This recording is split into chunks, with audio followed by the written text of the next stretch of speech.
Vou contar de um dourado que eu e um amigo meu, muito amigo, que mora aqui em Mondaí. Daí nós fomos pescar, chegamos aqui no Riozinho Ligeiro. O peixe estava difícil naquela época. Ele pegou uma dourada fêmea com 9 quilos. Daí tirei foto do dourado e ele acabou soltando aquela fêmea. Para mim já tinha estragado o dia. Quando nós chegamos em casa, ele foi e disse para a esposa dele que hoje ia dormir com a consciência tranquila quando encostasse a cabeça no travesseiro. Eu pensei por causa do dourado, mas aquilo ficou por aquilo, né? Daí na época, meu piá mais novo, eu cheguei e contei para ele, daí ele foi e disse assim, ó, se tudo fizesse igual esse seu amigo, sempre ia existir peixe no Rio Uruguai. Aquilo marcou para mim. Na próxima vez que eu fui junto com ele, eu peguei uma dourada, uma fêmea de 3 a 4 quilos. Eu mesmo soltei.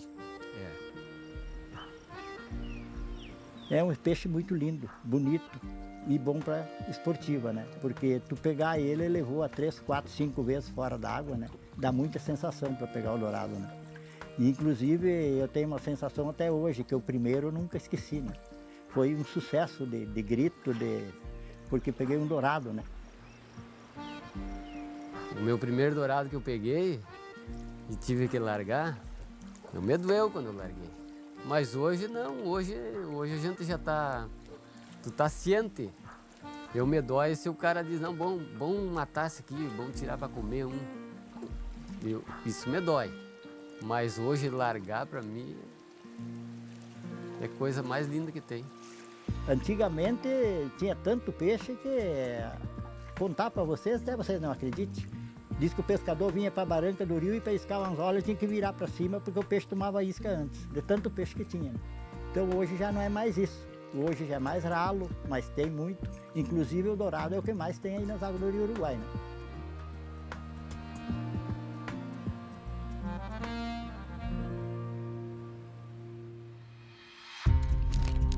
A audiência pública teve o papel de discutir o decreto de 2002 que proibiu o abate de espécies como o dourado e o surubim em todo o Rio Grande do Sul. Em 2002, o decreto 41.672, então, trouxe essa lista das espécies ameaçadas de extinção e que, portanto, não poderiam ser pescadas de jeito nenhum.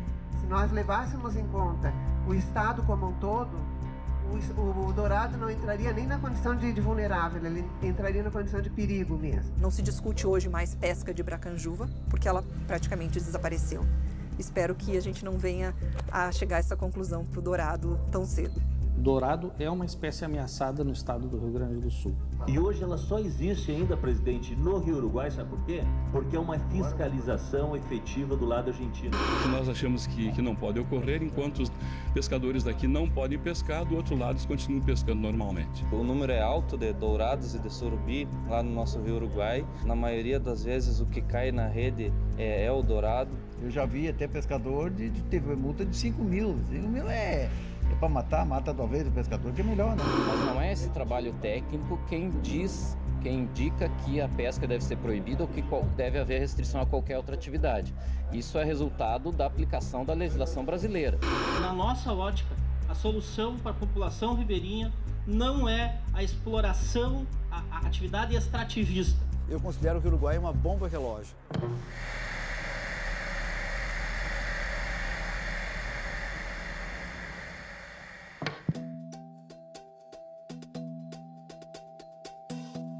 A bacia do Rio Uruguai é uma bacia bastante longa. Ela abrange 3 países, então ela pega a parte do Brasil, a Argentina e o Uruguai. Ela inicia na serra, né? Então nós temos rios importantes como o Rio Pelotas, aqui em Rio Grande do Sul, Santa Catarina, e essa bacia ela deságua lá embaixo no Rio do Prata. Mas aqui na bacia do Uruguai, apesar de terem algumas espécies maiores, o dourado é uma espécie emblemática. Não só porque é muito bonito, porque ele é um atrativo especial para os pescadores, por saltos fantásticos. E, na verdade, do ponto de vista ecológico também é importante, porque ele é um predador de outras espécies. E o predador é uma das espécies mais importantes em qualquer cadeia trófica, porque o predador ele é responsável por diminuir a competição entre as espécies por recurso. Então, a presença de um predador aumenta a diversidade biológica. A espécie que ocorre aqui na bacia do Rio Uruguai é o Salminus brasiliensis.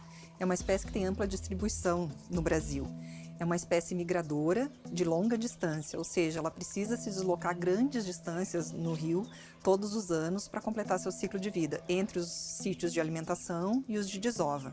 Ele tem a tendência de desovar nas cabeceiras dos rios, então os ovos se desenvolvem lá nessas partes mais altas. Em algum momento, as larvas e os peixes menores, eles voltam às partes mais baixas dos rios, onde se desenvolvem e atingem a maturidade e depois fecham o ciclo de vida. Até eles são maduros e iniciam a piracema também. Ele tem uma coloração amarelo, quase que dourado, um peixe muito bonito, muito utilizado na pesca esportiva e também uma das principais espécies de interesse comercial na bacia. Então, a gente tendo um interesse maior pela espécie, ela é mais facilmente detectável a sua ameaça de extinção, ok?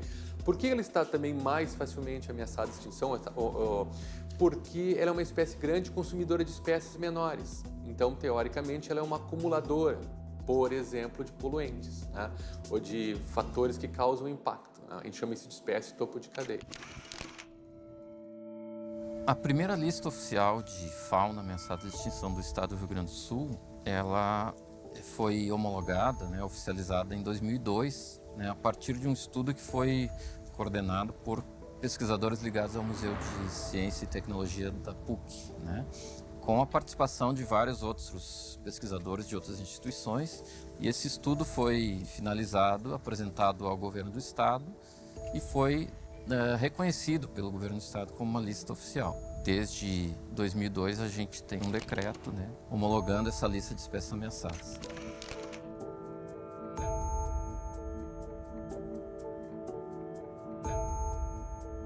Talvez por motivos desconhecidos ou nem tanto, em 2008 sobrevieram 2 decretos que retiraram essas espécies da lista das espécies ameaçadas de extinção.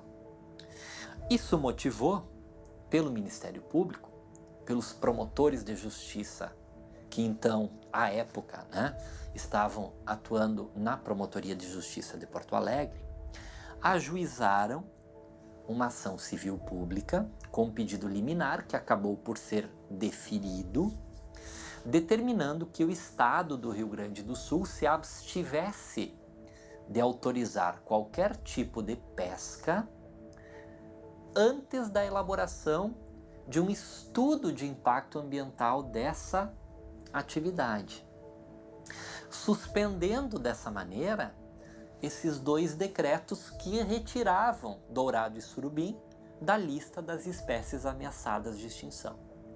Então, para cumprir essa decisão judicial, o Estado editou em 2014 o decreto 51.797, que revogou aquele decreto de 2002 e recolocou essas espécies na lista das espécies ameaçadas de extinção.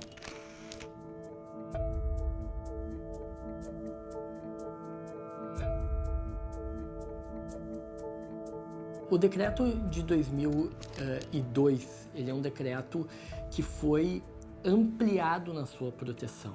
Então, o dourado já era protegido, no entanto, no decreto 51.797 de 2014, ele foi tratado de forma mais detalhada. Por quê? Porque ele ganhou a condição de em perigo por uma determinada região, que é a Lagoa dos Patos. Então, no Rio Uruguai, ele permanece sendo uma espécie vulnerável. Grosso modo, metade do Rio Grande do Sul, no Rio Uruguai, tem uma população ainda razoável, e na outra metade a população está praticamente desaparecida, se comparada com o passado. A reavaliação técnica das espécies da fauna gaúcha ameaçadas de extinção foi apresentada pela Fundação Zoobotânica. O estudo confirma riscos para o dourado e o surubim. A nossa lista, o decreto estadual que homologa a lista de espécies ameaçadas, ele não estabelece qualquer regramento sobre isso. Ele não estabelece proibições ou restrições ou permissões para a utilização dessas espécies, né? Isso não estamos nem falando só de peixes, estamos falando da fauna como um todo. O regramento das espécies ameaçadas, né, o que se pode ou não pode fazer com elas, é atribuído ao arcabouço legal brasileiro. Aqui no Rio Grande do Sul, a pesca é, em tese, proibida, isso por lei, artigo 170 do Código Estadual do Meio Ambiente. Nós temos uma proibição genérica quanto à pesca. Então, a pesca no estado é por lei proibida, a menos que uma lei autorize, e não o contrário.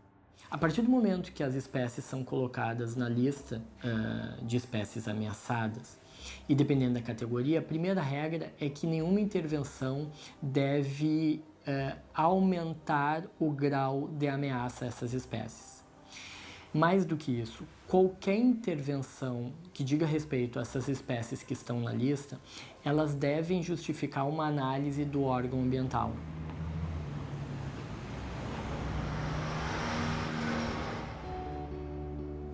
Meu pai era pescador profissional, viemos para cá para pescar, na verdade, e aí acabamos se mudando para cá. Isso foi em 94 que a gente se mudou para Itaqui, e de lá para cá a gente sempre viveu da pesca, né? Somos família de pescadores, tinha 4 irmãos pescadores, 5 agora com a minha irmã também é pescadora profissional, um irmão que eu perdi na água, pescando, e até hoje eu vivo da pesca, né?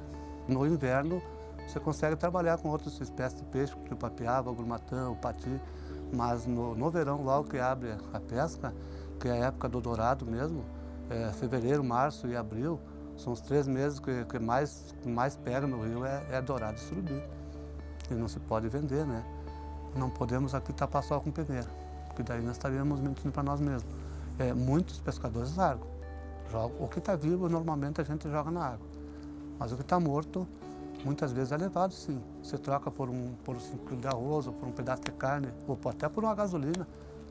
O cara está na beira do rio aqui, passando necessidade, vai jogar fora um alimento, vai jogar fora uma coisa que é a subsistência dele, né? Ele bebe daquilo ali. Então, muitas vezes, não é por querer predar, é por necessidade mesmo. Porque teus filhos em casa estão esperando que tu leve alguma coisa para eles, né?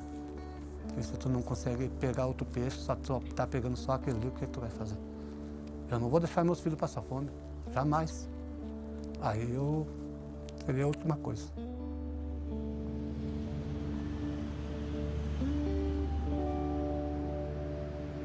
A gente vê a dificuldade dos pescadores aqui do município, que muitas vezes são tratados de forma errada pelas patrulhas ambientais. Eles, quando são pegos com materiais de pesca ou com os peixes que são proibidos, principalmente o dourado, eles acabam sendo tratados como bandidos.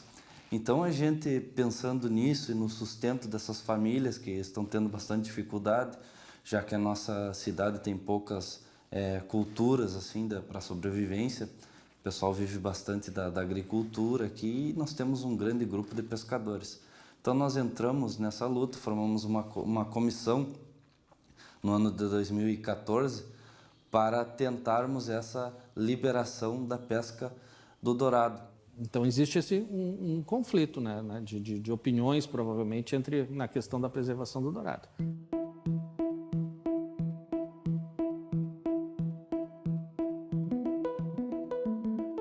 Audiências públicas que a gente tem feito, a própria Comissão da Agricultura tem tido essa função, então, de articulação, e nós temos tido, graças a Deus, a Assembleia tem tido essa capacidade de juntar todas as partes envolvidas. Aqui já teve reuniões que teve todas as partes envolvidas, desde a Justiça, do Ministério Público, dos ministérios, das secretarias, dos órgãos ambientais, dos pescadores, enfim, todas as partes que têm alguma interface, têm relação com isso, já sentaram à mesa aqui várias vezes. E vão sentar muitas outras vezes, porque nós somos do diálogo e a melhor solução aqui, já diz parlamento, é de parlar, né? É de nos articular, de conversar. E o cidadão que tem essa capacidade da inteligência é dialogando, conversando, que nós vamos encontrar soluções. A partir da criação deste comitê, nós dividimos o trabalho a fim de poder fazer uma abordagem mais criteriosa, que ela tivesse uma sustentação maior. Nós dividimos o trabalho em grupos, para que esses grupos pudessem separadamente analisar a questão como um todo. Um dos grupos, por exemplo, legislação comparada. É necessário que a gente tenha essa visão do que diz legislações, aonde elas conflituam, como é que se colocam essas leis, essas portarias e de que forma que ela tem que ser feita essa leitura legal.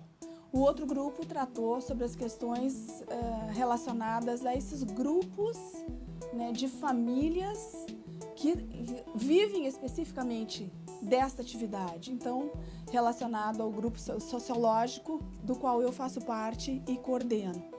Um terceiro grupo foi a questão das propostas alternativas que a gente tinha que apresentar como uma proposta de futuro, quais seriam os encaminhamentos. Então, a partir desses trabalhos individuais, né, se criou a possibilidade de uma discussão mais concisa, uma discussão que tivesse um respaldo técnico, científico e legal, sobretudo, para que pudéssemos levar isso à discussão. Então, nós aqui na Assembleia Legislativa estamos, na verdade, com uma discussão enorme. O pescador está sendo muito perseguido, está sendo visto como um vilão da história. E, na verdade, não é isso que acontece. Quando a gente está falando dentro de uma bacia hidrográfica, os efeitos antrópicos são os efeitos do homem, né? Eles são sinérgicos, então um efeito potencializa o outro. Então, vários fatores contribuem para que essa espécie fique, né, mais vulnerável. Hoje já há uma consciência muito melhor do que havia na década de 80, por exemplo, sobre a necessidade de não se pescar tanto, de se deixar alguns exemplares para que se reproduzam para o próximo ciclo. Na década de 80, em função da disponibilidade de peixe, se tinha a ideia de que nunca iria acabar. E as populações foram decrescendo, foram diminuindo muito ao longo desses 20, 30 anos passados. A gente não pode nem calcular, se a gente contar hoje da quantia de peixe que ia fora, porque era uma matança, né? É difícil até de acreditar que num riozinho desse aí existia muito peixe, como tinha, né? Mas de ver assim a quantia de peixe morto estragado, eu vi. Muito, muito, muito. Peixes como o dourado são muito visados pela pesca, então isso afeta também de forma bem importante a população. Foi feita uma proibição, é liberada a rede, é permitida a rede. E sem a rede nós não vamos conseguir sobreviver. E aí nós ficamos com a faca de dois gumes. Nós pegamos e levamos para casa e somos presos, ou nós jogamos na água para apodrecer e alimentar a palometa, que é predador. Jamais o dourado vai deixar de cair numa rede de grumatã ou para piava. Ele vai cair. E a rede vai ser colocada ao longo da noite. E o peixe no outro dia, ou ele vai já estar morto, ou ele vai estar muito debilitado e, se for solto, né, ele vai morrer. Ou seja, o pescador, muitas vezes com todo o cuidado, talvez com peso na consciência, com medo de ser pego na fiscalização, bom, vou pegar um dourado que vale bastante, tem uma carne deliciosa, e vou soltar no rio para os lambaris comerem, né? Ou eu vou levar escondidinho e botar no meu freezer. Ele leva para o freezer. E eu não posso culpar isso porque eles usaram, às vezes, a malha correta, não tinham intenção, mas o peixe estava ali e foi pego. Então, continua ocorrendo pesca de dourado. Ela só não aparece, mas ela existe. Então, não há fiscalização. Para ter uma ideia, aqui em Uruguaiana, nós temos o IBAMA e a Patran. Mas o IBAMA tem 2 pessoas, a Patran tem 3 pessoas que controlam só Uruguaiana. Toda essa fronteira oeste, Itaqui e São Borja, são eles que controlam. Então é humanamente impossível fazer fiscalização e nós sabemos que no Rio Uruguai está sofrendo com arrastos ao longo do Rio Uruguai. Então tu tem assim uma fiscalização que pode cobrir os municípios, né, com barreira. O município ele tem autonomia, por exemplo, para fiscalizar no seu território ali, barreiras, está passando pescado ilegal, e uma fiscalização mais ostensiva que combate os crimes, né, que é a parte da brigada, no caso assim, né, é a brigada militar que combate o crime ambiental. O IBAMA, ele vai, o trabalho do IBAMA e das outras fiscalizações do Estado, da SEMA ou da FEPAM, assim, é uma fiscalização administrativa, um fiscal administrativo, né. Na Argentina, por exemplo, nós temos postos de controle no rio que funcionam com bastante efetividade. Se nós pegarmos o exemplo do Rio Grande do Sul, nós temos uma orla que é parcamente fiscalizada pela Polícia Ambiental, pela baixa capacidade de fiscalização, seja pela Polícia Ambiental, seja pelo IBAMA, seja pelo órgão ambiental estadual, a FEPAM. Então a situação é muito diferente. E realizamos o controle de todo lo que es la zona de pesca de la parte oeste, o sea, del río Paraná, de la gran cuenca del río Paraná y de la cuenca del río Uruguay. Abarcamos prácticamente todos los puntos pesqueros, y en cada zona de la provincia tenemos delegados que ellos en la zona realizan esa tarea, que no quita que la capital, la provincia, también apoya a cada zona, ampliando assim os controles. O que nós enxerguemos aqui, que a fiscalização aqui é muito distante, né? Ela tem, eu acho, 200, 300 quilômetros para uma equipe fiscalizar, então não tem como. Mas não, até hoje eu defendo o pescador ainda, que não foi o pescador que deu a extinção, que quase terminou com o peixe no Uruguai. Porque foi o período da lavoura, né? Que entrou com muitas inseticidas, muita coisa forte. O potencial da região da Bacia do Uruguai é um potencial dentro das lavouras do arroz irrigado, né, da soja, do milho, do trigo, mas principalmente também na questão da produção da suinocultura, né, que também é muito forte na região. Existem alguns estudos já da década de 90 que demonstravam que as bombas de captação de água para a lavoura capturavam jovens de espécies de peixes. Em alguns casos, inclusive, jovens de dourado. Então, esses indivíduos morrem nesse processo, né? A agricultura, além disso, produz defensivos, né? Ou bota defensivos que acabam parando nos rios e também matando muitos peixes, né? Ou debilitando a saúde dos peixes. Então, o impacto na região é o uso e ocupação do solo, é o excesso e o grande volume de agroquímicos utilizados, né, nessas lavouras, principalmente na lavoura de soja, né? E realmente o não tratamento ou não controle, né, dos despejos da suinocultura, que prejudica com certeza essa em excessiva carga de nutrientes para o rio, né? Onde o rio não tem capacidade, então, de solubilizar toda essa carga que é colocada dentro dele. Fora isso, não só na questão do agronegócio, nós temos a questão do efluente industrial, que todo o trecho alto da bacia, né, pega indústrias pesadas, de efluentes pesados, como metal mecânico, têxtil, né, celulose. Então, a gente tem indústrias que também influenciam na bacia negativamente na questão do efluente industrial. Eu acredito que vai chegar um determinado período, se nós não tivermos um tratamento biológico desses dejetos naturais, onde nós teremos um grande comprometimento dessa bacia. E o que mais me preocupa são as hidrelétricas.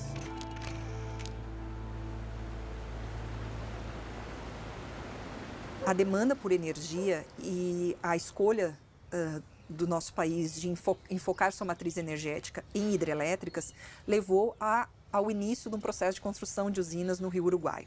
Esse processo foi maior a partir do final da década de 80. Hoje em dia vem se investindo também em parques eólicos e fontes fotovoltaicas, energia solar, que auxilia na contribuição para a matriz energética. Essas outras fontes elas não têm uma participação muito grande ainda. A tendência é que tenha um crescimento maior, mas o que está garantindo a energia elétrica no Brasil é energia hidrelétrica e energia térmica. No Brasil, a gente tem a característica de ter o sistema elétrico interligado, então grande parte, quase todo o sistema de transmissão de energia ele é interligado. Então eu tenho fontes de energia aqui no Rio Grande do Sul, fontes de energia no Sudeste, no Nordeste, no Norte, enfim, em todas as regiões, e essa energia ela é distribuída em todo o país. O Rio Grande do Sul pode estar fornecendo energia para o restante do país, né? Toda a energia gerada é consumida uma parte aqui e o excedente é injetado para o restante do país, ou a gente tem uma quantidade de geração menor em determinados momentos do que o consumo e importa a energia do restante do país. A partir de 99, entrou em operação a usina hidrelétrica de Itá, que foi uma das primeiras no Alto Rio Uruguai.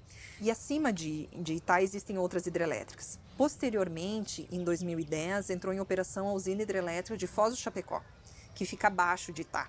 Então, essa barreira que Itá exercia até 2010 foi deslocada para Jusante com a construção da usina de Foz do Chapecó. As barragens hidrelétricas foram inicialmente concebidas no hemisfério norte, nos Estados Unidos e na Europa, onde os peixes migradores, principalmente salmões, enguias, outros peixes que migram, eles sobem, passam as escadas, passam as passagens de peixe, vão para as cabeceiras dos rios e desovam lá.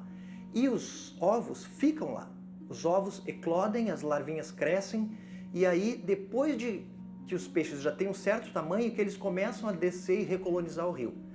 Os peixes da América do Sul funcionam de maneira diferente, porque os adultos migram, sobem, quando as represas têm uma passagem, eles passam, sobem a represa, atravessam o lago e continuam subindo e desovam.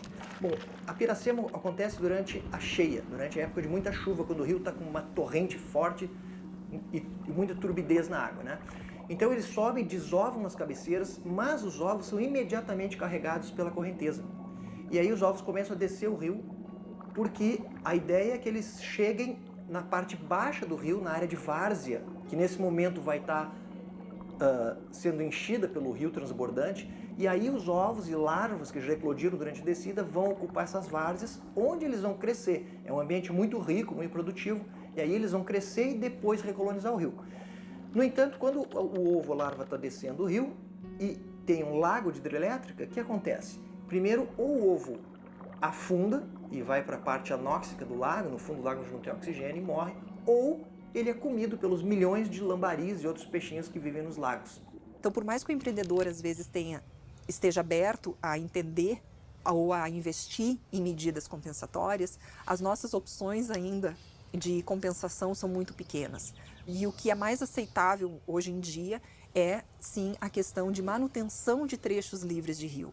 A exemplo que você decreta a criação de uma unidade de conservação de um parque para manter uma fauna terrestre, para manter uma vegetação nativa, um fragmento, você também pode utilizar esse mesmo princípio para preservar espécies aquáticas. Se todos os projetos de barragens serão realizados, o rio Uruguai, como a gente conhece ele hoje, ele vai desaparecer. Ele vai se transformar numa corrente de barragens, numa corrente de lagos, onde o rio próprio, com a sua correnteza, só vai existir em trechos muito pequenos. E com isso desaparece a base da vida do dourado. Que política pública é essa que o Brasil está construindo em cima da questão da energia? Em cima da questão de serviços que são fundamentais para nós cidadãos brasileiros. Então, é preciso repensar.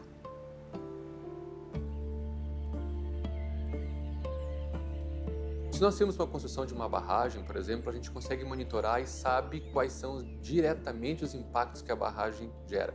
Se nós temos uma lavoura ou uma atividade de pecuária, a gente também consegue dar uma monitorada razoável sobre isso. Agora, o grande problema, ou um dos grandes problemas das bacias hidrográficas, são as cidades.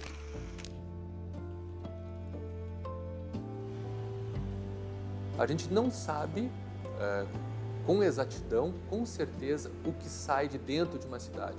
A grande maioria das cidades brasileiras não tem saneamento básico, então o que vem de dentro da cidade é desconhecido, né? Então a carga, a gente diz que a carga orgânica lançada por uma cidade dentro de corpos hídricos, arroios, rios, canais, ela é muito grande, né? Quanto maior a cidade, maior a carga orgânica, e ela impacta muito fortemente o meio ambiente. E o resultado disso nos ambientes aquáticos, a gente ainda não tem certeza de como isso funciona, de como isso ocorre, né? Mas o que tem que ver o saneamento básico com a bacia hidrográfica? Para ter uma ideia, nós tivemos um verão aqui onde 60 dias não choveram.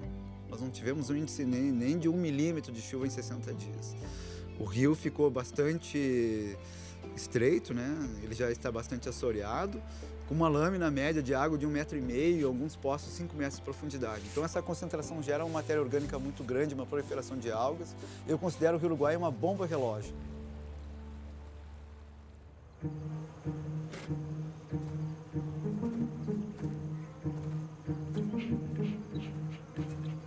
Na verdade, o problema é muito maior do que se imagina.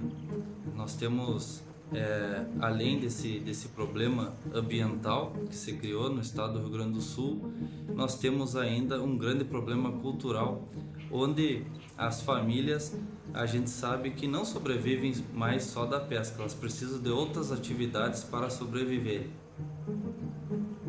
Muita gente já largou, muitos se aposentaram, não precisaram mais pescar, muitos pararam de pescar, entregaram a carteira, outros têm outras atividades porque não conseguem sobreviver da pesca e está ficando muito complicada a situação, muito complicado mesmo.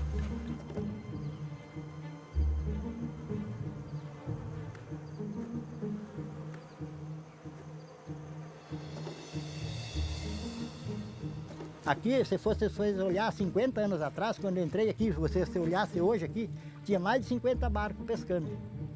Hoje tu vê um, não vê nenhum. A população aqui, cada 7 hectares tem uma família. E todos sobreviviam da barranca do Uruguai. Só que quando eles terminou o peixe, o que eles procurarem? Hoje estão Novo Hamburgo, Porto Alegre, aquelas regiões calçadistas aí. A maioria dos moradores aqui dessa barranca do Uruguai está lá.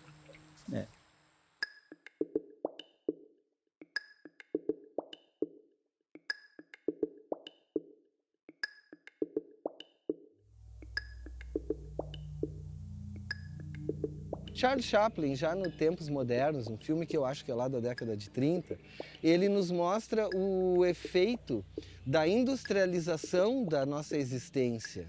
Não é a industrialização da comida, ou da roupa, ou do calçado. É a industrialização da nossa existência. E aí nós percebemos que uma fábrica, a indústria é feita de máquinas. E as máquinas são feitas de peças, que são produzidas iguaizinhas umas às outras. E é essa a nossa preocupação quando nos referimos à ecologia da cultura. Se nós transformarmos todos os nossos índios em agricultores ou trabalhadores de fábricas, nós vamos perder todo um patrimônio cultural que corresponde à natureza que eles vivem. O pescador tem um jeito de ser, ele é o produto do meio dele. Ele vai corresponder culturalmente às oportunidades que a natureza traz para ele. Essa questão da cultura, né, de levar em conta a cultura das famílias, das pessoas que habitam as margens dos rios e vivem da pesca, com certeza, porque eles enxergam a sua economia e a sua maneira de ver a partir do peixe, né? Eles não enxergam outra possibilidade porque ali foi a maneira que eles foram constituídos culturalmente. Isso tem que se levar em conta, porque matar a cultura de um povo ou de um grupo social também é uma interferência e não é nenhum desenvolvimento, na verdade é a ruína social. E a gente não pode fazer isso, porque são pessoas, são seres humanos, são famílias que precisam continuar suas tradições, né, mas também verem novas possibilidades. Eu pescava de rede, que hoje eu não gosto nem de ver na água. Rede, espinhel, só que como eu tinha necessidade, eu tinha que fazer isso aí, não tinha outro trabalho, né? E aí eu pescava para vender. Hoje não, hoje eu pego o peixe vivo que me dá o dinheiro. Peixe morto não me dá dinheiro. Hoje tu não consegue a sobreviver só do peixe. Não tem como. A maneira é tu partir para esse ramo aí. Se tu conseguir um emprego de guia, você ganha muito mais. Na verdade, nós temos uma operação de turismo de pesca. Toda a situação acontece dentro da cidade de Porto Xavier. O dourado é o carro-chefe do nosso negócio. Mesmo que ele não seja permitido a pesca dele no lado brasileiro, mas a gente opera pescando em águas argentinas com licença fornecida pela fauna e flora da Argentina. La pesca de evolución es tan importante como eso, como volver a tener la posibilidad de pescar un atractivo turístico como es el dorado. Hay que enfocar desde ahí, de marcar económicamente la dimensión que tiene la pesca deportiva. Que a Concordia no solo trabaja el guía de pesca, que trabaja aquel que tiene un hospedaje, aquel que tiene un lugar de gastronomía, las estaciones de servicio para el combustible, aquellos que trabajan con casas de pesca, aquellos que tienen carnada, y te voy nombrando 6 solamente haciendo una cuenta rápida. Luego después la familia de guía, que es algo lógico. Nuestro proyecto es así. Bueno, es un proyecto de conservación que mezcla también la pesca deportiva, ¿sí? Y negocios, lógicamente. Se desarrolla en la represa de Salto Grande, en Concordia, Entre Ríos. El potencial en este momento es uno de los mejores lugares de pesca de dorados del mundo. Las características son las siguientes. ¿Por qué hay tanta cantidad de pescados? La represa hace de cabecera de río. Los peces grandes llegan hasta acá, no pueden pasar. Es muy poca la cantidad de peces que pasan para el lado del lago. La mayoría se encuentra cómodo en este lugar. El estudio biológico que nosotros estamos haciendo demuestra que los peces de la parte de abajo del río son peces de esta parte y no los mismos que están del lado del lago. ¿Sí? Llegaron a un punto de que si mantienen todavía el ADN, ¿sí? Físicamente los peces del lago son distintos a los que nosotros tenemos de este lado. La importancia en mi vida es simple, es mi socio. No creo que alguna persona inteligente mataría a su socio, que es el que le da de comer. En este caso, y creo porque yo seguiré hasta el día que me muera pescando, no voy a matar a mi socio.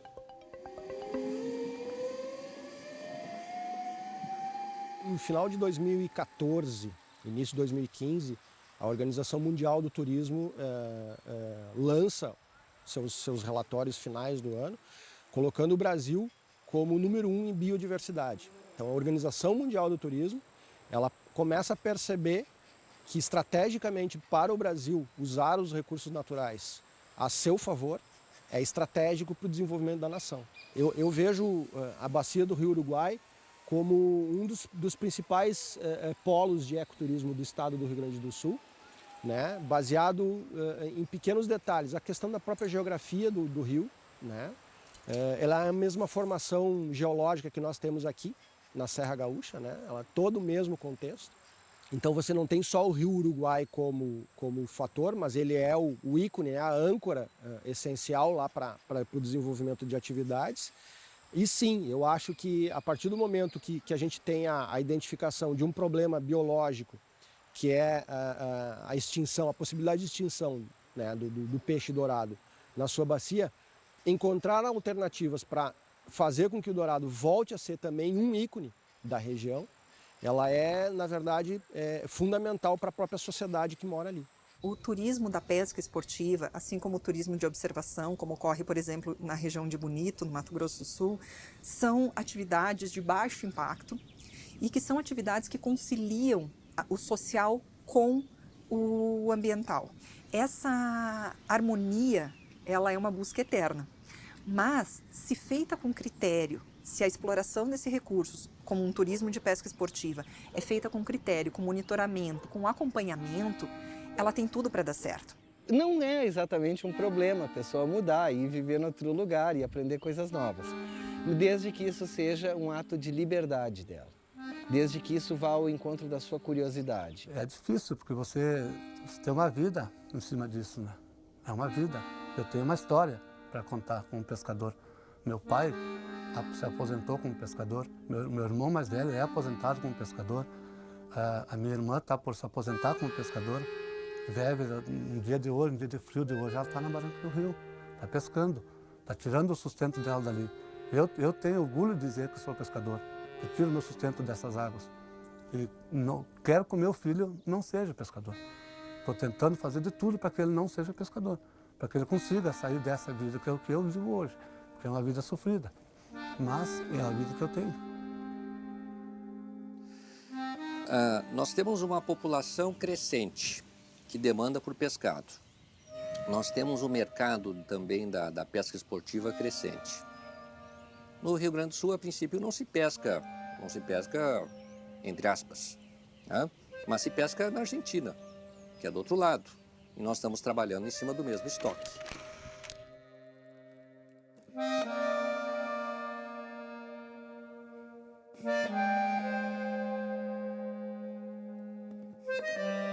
Hoje o Rio Uruguai ele tem uma população de dourados razoável, né? Ela não estaria dentro daquilo ainda do que se espera. Esteve melhor há um tempo atrás, logo após a proibição, né, tivemos aí um período de 5 anos que a gente notou visivelmente que a população de dourado no Rio Uruguai ela aumentou. E de uns tempos para cá a gente notou uma pequena diferença na questão assim, da diminuição. Nós sabemos o básico, agora a gente não sabe qual a situação real na população como um todo dentro da bacia. Houve algum impacto dessa proibição em 2002? Sim ou não? Em expedições que nós temos feito, não com esse objetivo de avaliar especificamente o dourado, nós conseguimos verificar um aumento realmente significativo nesses 14 anos já que se passaram. E é relato dos pescadores que eles saem para pegar qualquer tipo de animal e cai um grande número de dourados na rede. Já me chamaram para verificar em loco como seriam esses dourados e eles têm mais de 40 centímetros, a grande maioria. Eles estão em estágio, né, em atividade reprodutiva, sim, então é preciso repensar. Eventualmente, a gente poderia ter alguma concentração de estoques de populações de dourado em pequenos trechos do Rio Uruguai, justamente por conta do confinamento, justamente porque essas espécies não conseguem migrar, né, e se dispersar ao longo da bacia por conta desses barramentos, né? Então isso pode ser uma realidade. Isso não significa um aumento populacional necessariamente, isso pode significar uma concentração de indivíduos em pequenas áreas.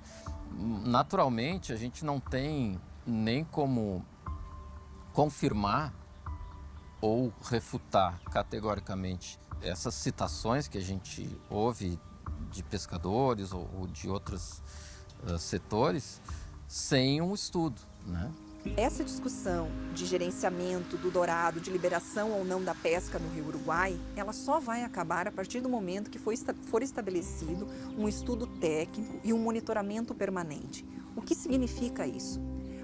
Quanto de dourado pode ser tirado do Rio Uruguai? Pode ser pescado? Pode, sim ou não? Quanto que pode ser pescado? Para nós chegarmos nesse nível de informação, nós precisamos monitorar, nós precisamos fazer a determinação desse estoque pesqueiro. E isso é uma base anual. Se esse ano nós retiramos 100 indivíduos e no outro ano a população decresceu ou o retorno foi muito baixo, no próximo ano tem que ser retirado menos indivíduos. Se nós retiramos 100 e a população se manteve e até aumentou, pode ser retirado 200 no ano seguinte. Então esse número, obviamente aproximado, tá? Ele só vai surgir no momento em que houver um investimento num projeto coordenado, com uma boa gestão, determinando esse estoque e monitorando esse estoque. Porque no final, qual é o interesse de todos? É que tenha peixe. Uma das propostas aqui da Assembleia Legislativa, justamente, ela está relacionada à vinda do secretário da Fazenda à Assembleia Legislativa para que seja apresentado para ele o orçamento preliminar de um estudo como esse. Ele não custa menos do que R$1,5 milhão.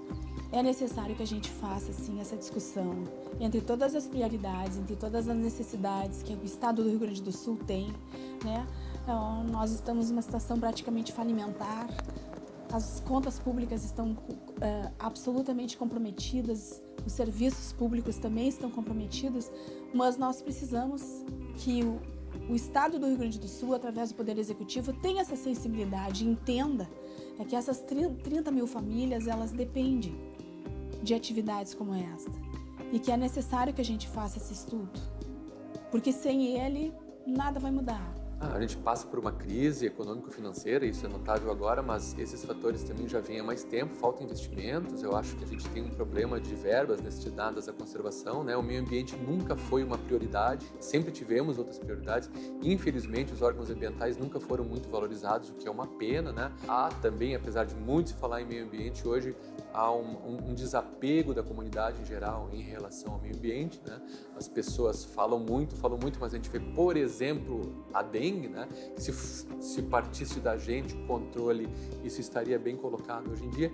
Então, talvez uma preocupação maior, né? Eu acho que a educação ambiental em escolas também, né? A gente tem que formar crianças com uma consciência, com uma percepção ambiental boa. Se a gente tiver uma base educacional boa, as crianças vão refletir isso e aí as espécies, o sistema como um todo vai responder positivamente, né? Mesmo que uma espécie, que um sistema esteja ameaçado de extinção, sempre há chance de recuperação. Nós temos capacidade para isso, nós temos conhecimento para isso. Precisamos de empenho. Eu espero sim que num curto prazo a gente volte a conversar e diga, olha, esse projeto finalmente saiu do papel e está sendo executado. E nós, em um curto espaço de tempo, daremos respostas para os pescadores, para os gestores, de como proceder. Se em 2 anos nós vamos liberar a pesca, se antes, se vai haver liberação, se não vai, qual o prazo para que nós tenhamos cada vez mais dourados, para que a pesca seja liberada, para que se tenha muito peixe na bacia para ser pescado. É só isso que eu espero. Então, o que eu tenho para dizer para vocês, que hoje a gente tem esperança que o rio vai voltar a ser uma coisa de novo? Vai, mas só cuidar dele. Até o fim das gravações do Brasilienses, o grupo de trabalho da proibição da pesca do dourado e surubim concluiu que tentará buscar recursos no orçamento de 2017 do estado do Rio Grande do Sul para um estudo na bacia do Rio Uruguai. Foi destacada ainda a possibilidade da busca de recursos nas compensações ambientais das barragens. O assunto não está encerrado.